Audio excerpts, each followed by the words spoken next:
Well, my initial impression when we first began to discuss there being two possible alignments in Santa Monica was that Colorado made all the sense in the world. And being someone who loves dialogue, I set out to find somebody in Santa Monica who felt the other way to have a discussion with. I haven't found anybody who thinks that Olympic's a better idea.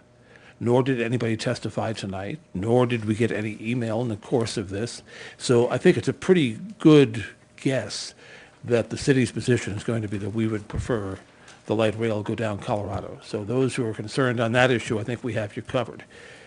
On the bicycle route, and I'm a big advocate there, I understand that the issue is funding and that therefore the Expo Authority is not required to put the bike route itself into the EIR. Could they voluntarily? Well, maybe they could. Why that might be important goes to a presentation I saw a couple of weeks ago in Albuquerque at a planning conference.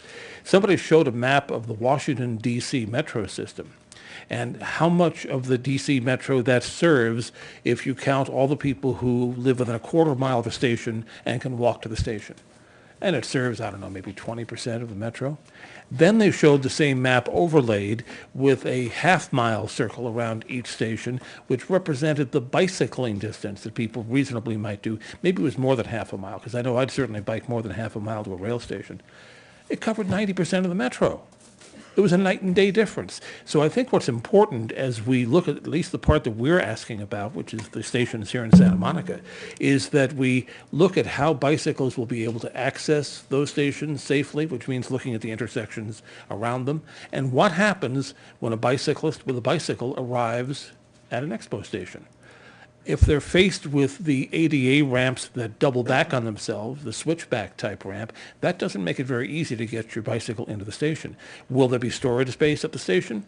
I was in Amsterdam a couple of years ago. I was thrilled to see a new parking structure.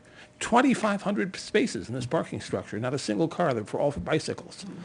So we need to think about that, because if we want to make these stations function the way we want them to and not be local traffic generators with people driving 4 blocks to go park at the station and then take the train into LA, we have to think this out ahead of time. So that's where bicycles really have to be part of this. The last thing, it just drives me nuts, that maintenance yard.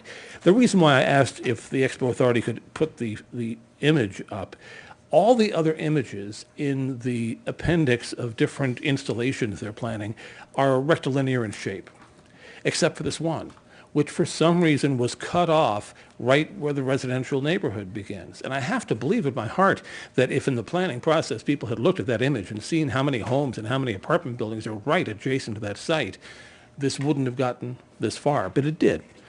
So on Sunday, I went along the route because the draft EAR says there was no other suitable location. I just read through the list of places, and I don't think you looked at the one that I looked at. The Expo Authority looked at places just west of the 405. But if you go just east of the 405 on the Exposition right-of-way, there's a very interesting parcel of land with a bit of history. The rail line that is going to be the Expo line was actually put in 1875 as a steam railroad. It was the Los Angeles and Independence Railroad, and it was the railroad that our founder put in that started this city. Hugely historic, important route. And somewhere around the turn of the century, in the first decade of the 1900s, a spur line was put up to the Soldiers' Home in Westwood. And that was called the Home Line, and where it met the main line was called Home Junction.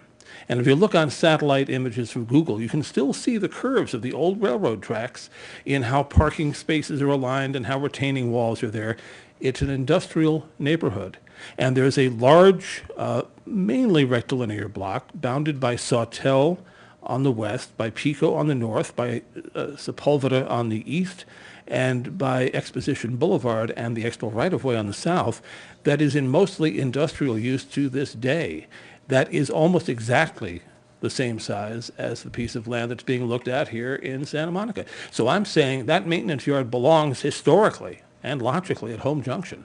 And I hope that that can be looked at and that the possibility of sparing a residential neighborhood from environmental injustice can be avoided here.